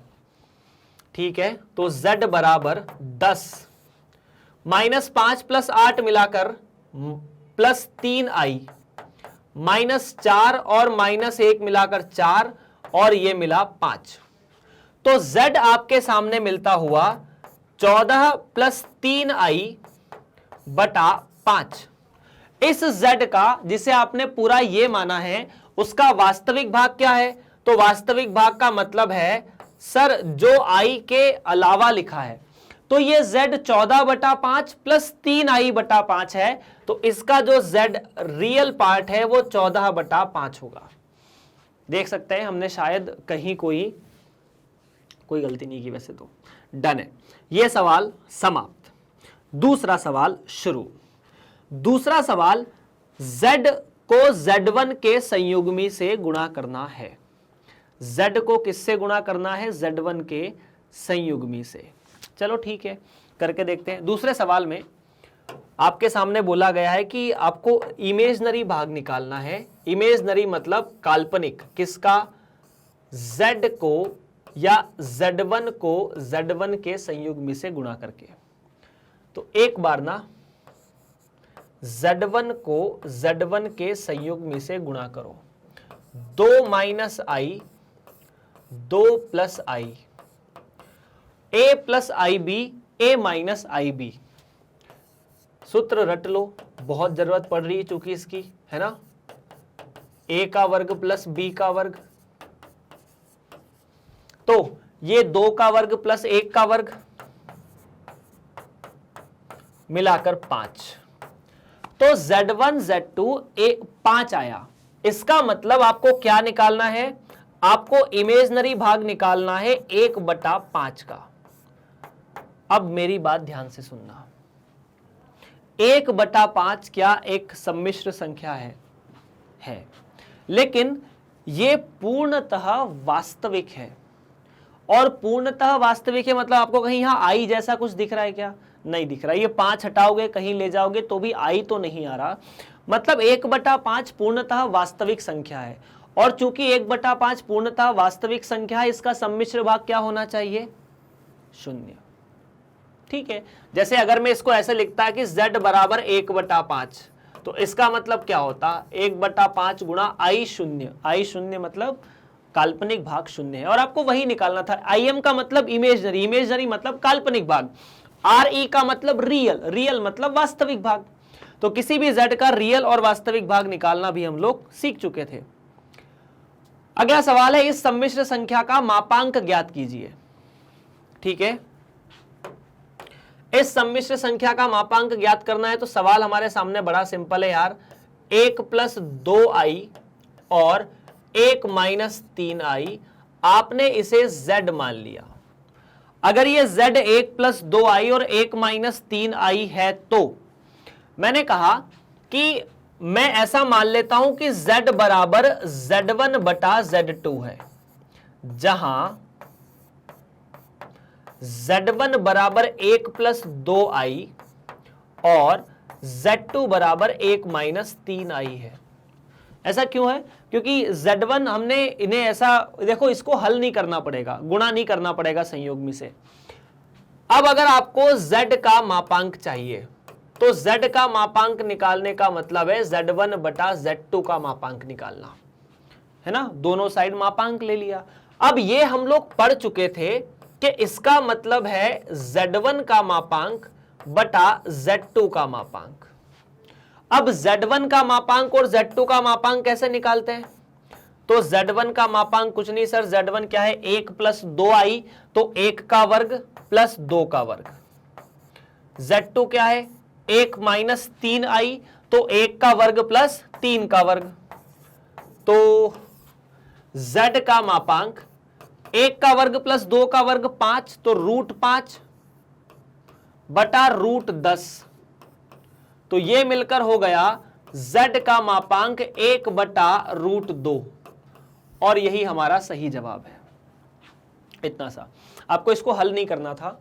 मतलब आपको इसको देखो, दूसरी विधि थी कि आप इसका संयोग भी गुणा करके a + ib में निकालते और फिर वहां a का वर्ग प्लस b का वर्ग निकालते, जो भी सही होता।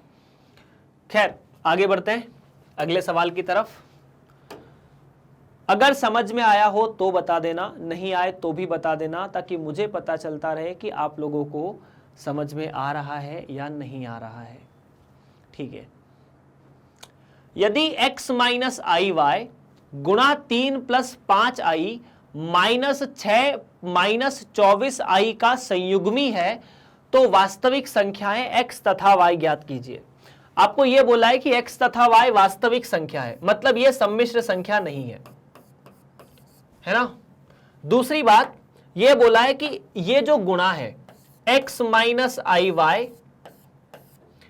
3 + 5i बराबर है -6 - 24i का संयुग्मी। अब आपको पता है -6 - 24i का संयुग्मी कैसे निकालेंगे? वो तो ठीक है, निकाल लेंगे। पहले यहां गुणा कर लेते हैं। तो x को 3 में गुणा किया तो 3x,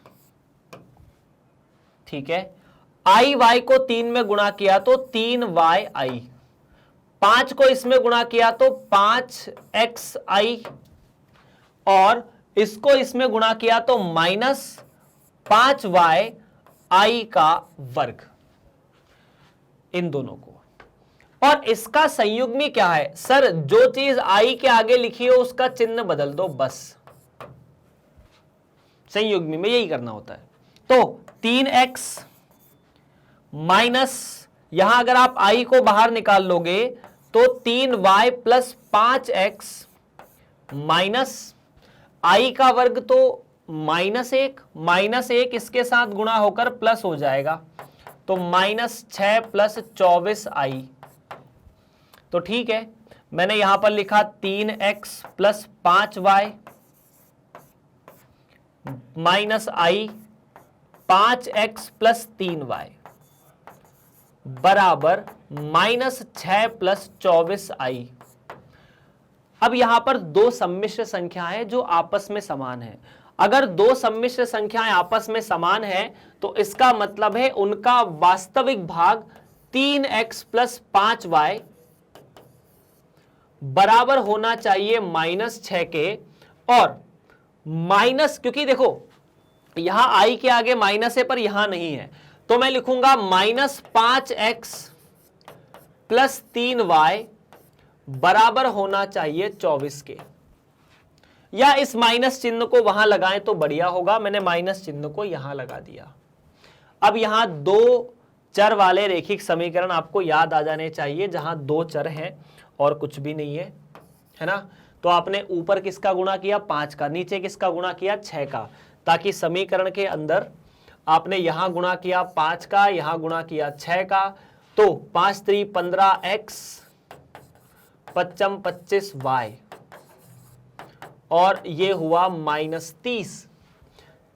6 का नहीं, यहां 3 का गुणा करना पड़ेगा ना, हाँ सरल पड़ेगा। 3 का गुणा किया तो 3 का गुणा किया तो 15x प्लस 9y बराबर -72।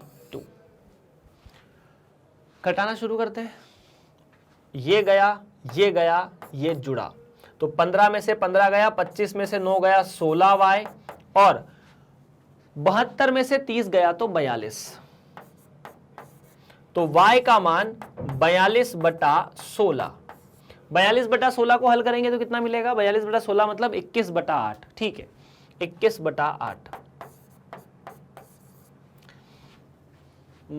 ठीक है, 25 9 72 और 30। ठीक है, उसके बाद y का मान 21/8 आने के बाद x का मान निकालो किसी भी एक सवाल में रखने पर, यहां रख देते हैं।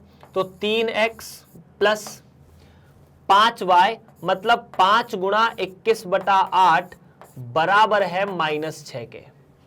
तो यहां से हम लोग x का मान भी निकाल सकते हैं। 3x बराबर -6 माइनस 21 पंजे 105/8। अब आप यहां से x का मान भी निकाल सकते हैं। तो x और y के बारे में यहां ज्यादा परेशान होने की आवश्यकता नहीं थी, बस थोड़ा सा ऐसा मतलब संयुग्मी वाला सवाल था गुणा के साथ। आई होप आपको यह सवाल समझ में आया होगा। चलिए सवाल अगला है कि 1 प्लस आई बटा 1 माइनस आई माइनस 1 माइनस आई बटा 1 प्लस आई का मापांक ज्ञात कीजिए। तो इसका मापांक ज्ञात करने के लिए मैं क्या सोच रहा हूं वो आप लोग भी सोचिए। मैंने सबसे पहले इसे मान लिया कि ये z है। z कितना, 1 प्लस आई 1 माइनस आई माइनस 1 माइनस आई 1 प्लस आई। अगर लघुत्तम लेने के बाद गुणा किया जाए तो इसको यहां गुणा करना पड़ेगा, 1 प्लस आई का वर्ग हो जाएगा माइनस 1 माइनस आई का वर्ग हो जाएगा और 1 माइनस आई और 1 प्लस आई, ऐसा कुछ। तो z बराबर a का वर्ग मतलब 1 का वर्ग प्लस i का वर्ग प्लस 2i माइनस माइनस क्या, 1 का वर्ग प्लस i का वर्ग माइनस 2i, और यहां पर a plus B a minus B मतलब वही a plus I B a minus I B, जो कि होता है a का वर्ग प्लस b का वर्ग। यहां a की जगह 1 और b की जगह भी 1 लिखा है, i के साथ जो लिखा होता है वो b होता है। तो यहां से माइनस का चिन्ह हटा लो, माइनस का चिन्ह हटाया तो देखो 1 का वर्ग या 1 प्लस आई तो i का वर्ग minus 1 plus 2i minus 1 minus करेंगे तो माइनस माइनस हो जाएंगे प्लस 1, और ये माइनस माइनस हो गए 2i और यहां भाग देने पर मिला 2। तो सब कुछ कटने के बाद z बराबर बचा 2i और 2i, 1 से 1 गया 1 से 1 गया मतलब 4i बटा 2। तो z बराबर 2i, और इसका मापांक निकालने के लिए कुछ नहीं करना। अगर z बराबर 2i है तो मापांक z 2 के बराबर, क्योंकि i का मापांक 1 होता है। i का मापांक कितना होता है? i का मापांक 1 होता है, तो 2 का मापांक साथ में गुणा है तो 2। ठीक है सर, इस सवाल में भी हमने मापांक निकाल लिया। चलिए 15वां सवाल भी हमारे सामने समाप्त होता हुआ, उम्मीद है आपको आसानी से आ गया होगा। यहां पर बहुत सारे लोग सोच सकते थे कि सर इसको इसके संयोग में से और इसको इसके संयोग में से गुणा करते तो क्या सवाल हल हो जाता? तो भी बात सेम थी, क्योंकि इसका संयोग में ये है, इसका संयोग में ये है। 1 माइनस आई बी का संयोग में 1 plus I B, 1 plus I B का संयोग में 1 माइनस आई बी। चलिए x प्लस आई वाई की घात 3 अगर u प्लस आई वी है तो दर्शाइए कि u बटा एक्स प्लस वी बटा वाई बराबर 4x का वर्ग माइनस y का वर्ग है। तो देखो सबसे पहले तो ये बोला है कि x प्लस आई वाई की घात 3 बराबर u प्लस वी है, तो x प्लस आई वाई इसकी घात 3 की जाए। इसकी घात 3 करेंगे मतलब a की घात 3, x की घात 3 प्लस 3x का वर्ग y, तो 3x का वर्ग आई वाई प्लस 3x आई वाई का वर्ग प्लस आई वाई की घात 3, और यह दिया हुआ है u प्लस आई वी के बराबर। इसका मतलब ये तो x की घात 3, देखिए i अकेला है तो 3x का वर्ग y साथ में i का वर्ग माइनस 1, तो माइनस 3x y का वर्ग, और i की घात 3 माइनस i, तो माइनस i y की घात 3।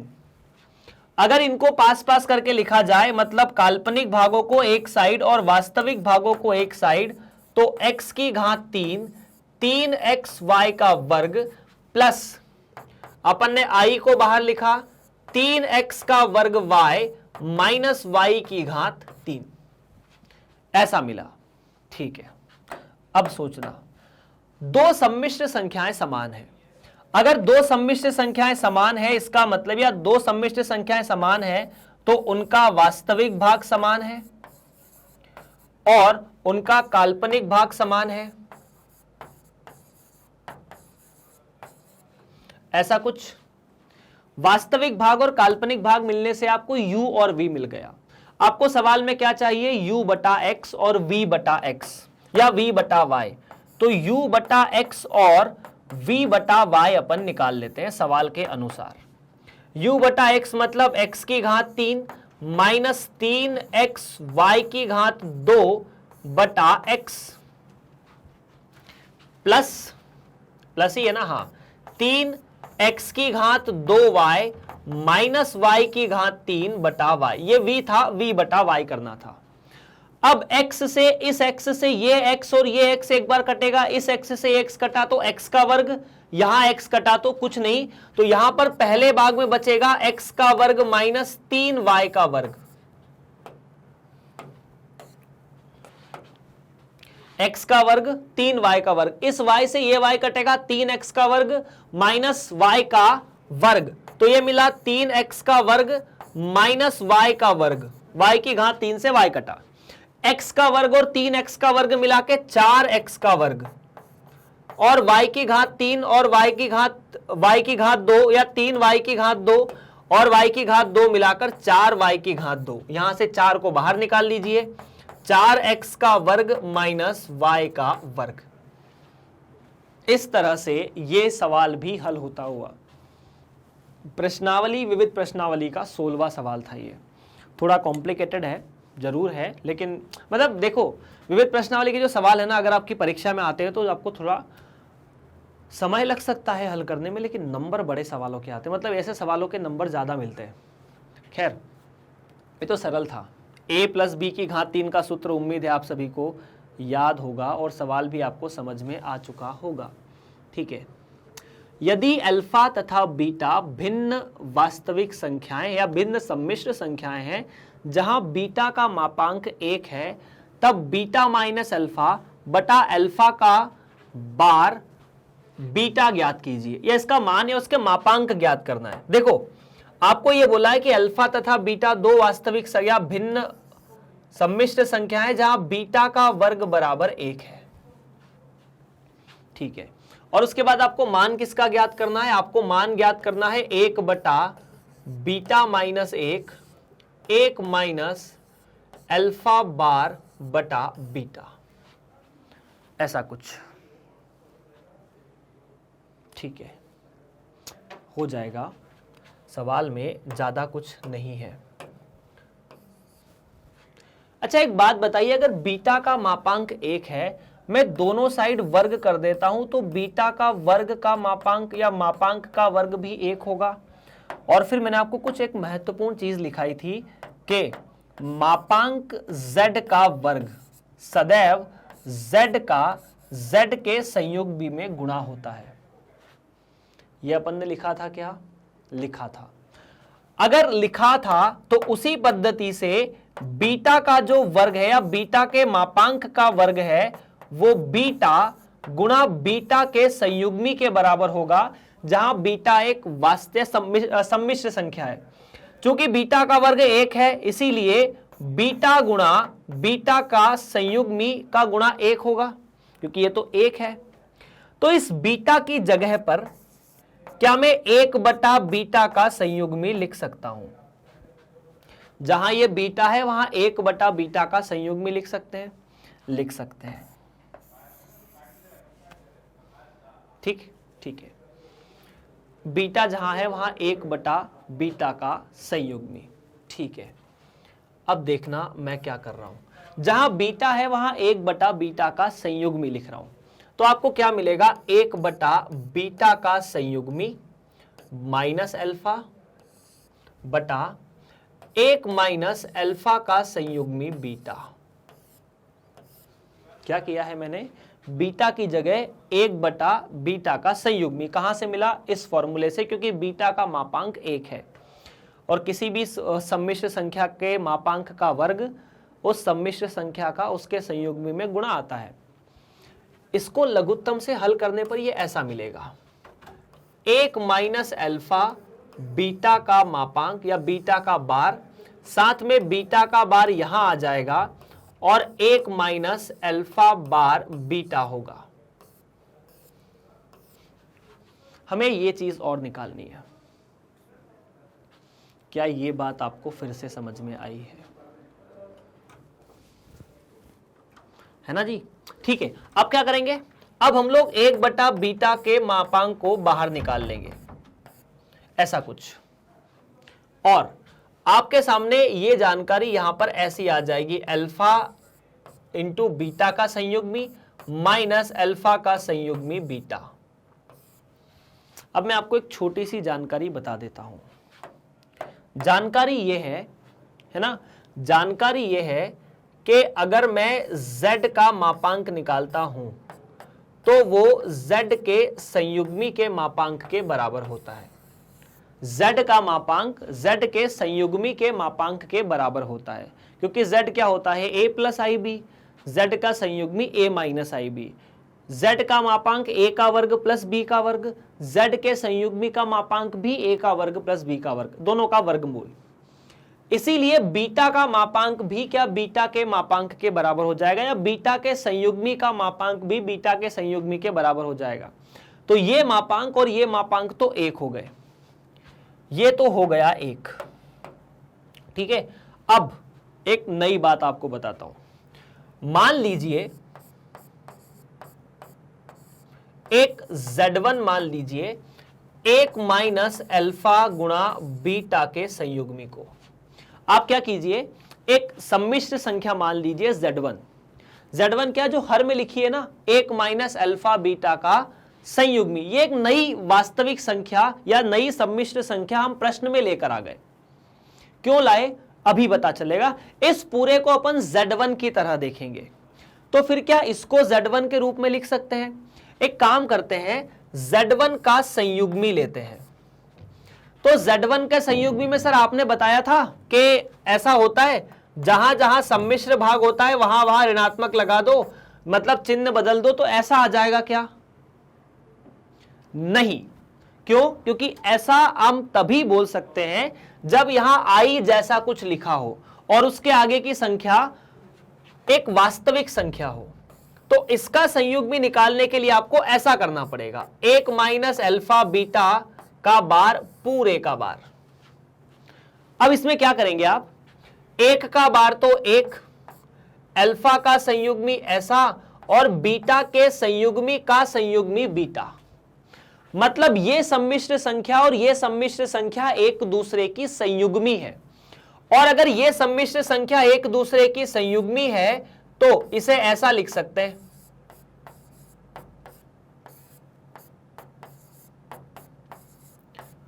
देखो ये सम्मिश्र संख्या और ये सम्मिश्र संख्या एक दूसरे की संयुग्मी है। अगर ये दोनों एक दूसरे की संयुग्मी है तो दोनों का मापांक बराबर होना चाहिए, मतलब ये इससे कट जाएगा। बीटा का संयुग्मी का मापांक वैसे ही 1 था, तो क्या ये 1 के बराबर है? बिल्कुल, और यही हमारा जवाब है। बस इतना सा है, फटाफट नोट कर लीजिए। मैं हट जाता हूं और उसके बाद आपको दिख जाए, मतलब बेसिकली थोड़ी देर के लिए मैं आप लोगों से, पर सवाल बड़ा प्यारा था, बहुत अच्छा था। चलिए आगे बढ़ते हैं अगले सवाल की तरफ। अगला सवाल हमें क्या कहता है कि इस समीकरण के शून्योत्तर पूर्णांक मूलों की संख्या ज्ञात कीजिए। सवाल बड़ा प्यारा है, एक बार खुद ट्राई करके देखो। देखो पहले समझो सवाल को। सवाल कह रहा है कि 1 माइनस आई का मापांक की घात x 2 की घात x के बराबर है, और इसके ऐसे कितने मूल हैं जो शून्य के अलावा है। मतलब ये एक समीकरण है, समीकरण के मूल होंगे, समीकरण के कितने मूल होंगे जो शून्य के अलावा होंगे। जैसे मान लो इसके मूल आते हैं 0, 3 और 5, तो 0 को छोड़ के 3 और 5 दो मूल है, तो मैं कहूंगा इसके 2 ऐसे मूल है जो शून्य के अलावा है। तो मैंने सबसे पहले 1 माइनस आई की घात x बराबर 2 की घात x में 1 माइनस आई का जो मापांक है, क्योंकि यहां मापांक बोला है, वो निकाला। तो मापांक निकालने के लिए क्या करेंगे, 1 माइनस आई का जो मापांक है वो आ जाएगा 1 का वर्ग प्लस आई का वर्ग, मतलब 1 का वर्ग मिला के 2। तो ये तो मिला √2, √2 मतलब 2 के वर्गमूल पूरे की घात x, यहां वर्ग नहीं है x है, बराबर 2 की घात x। अब 2 के वर्गमूल को 2 की घात 1/2 लिख सकते हैं। अगर इसे 2 की घात 1/2 लिख सकते हैं तो यह 2 की घात x/2 और 2 की घात x हो गई। यार ये बात तो ठीक है, मतलब अगर ये दोनों बराबर है तो साफ साफ बात तो ये है कि x/2 बराबर x होना चाहिए, या फिर x बराबर 2x होना चाहिए। ऐसे कितना x है जो खुद का डबल है, सिर्फ और सिर्फ एक व्यक्ति, वो है 0। तो x का मान 0 हो सकता है बस। तो अब आपसे पूछो कि मूलों की संख्या ज्ञात कीजिए, और वो मूल जो 0 के अलावा है, मतलब 0 के अलावा कितने मूल है, एक भी नहीं, तो मूलों की संख्या कितनी हो जाएगी, 0। मतलब एक भी मूल ऐसा नहीं है जो 0 के अलावा है। इस समीकरण का 0 ही इकलौता मूल है। बस इतनी सी बात है।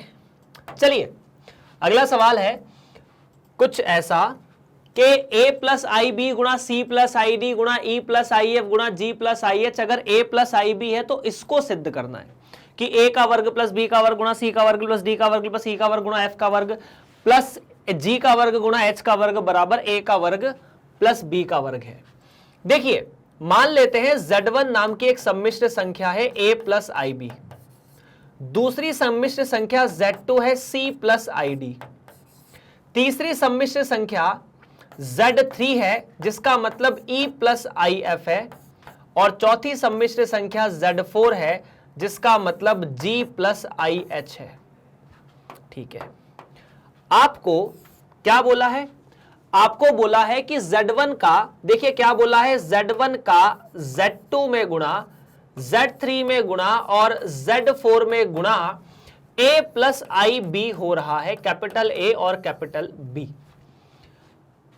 देखिए मैं क्या करता हूं, आप दोनों साइड मापांक ले लीजिए। क्या कीजिए, मापांक लेने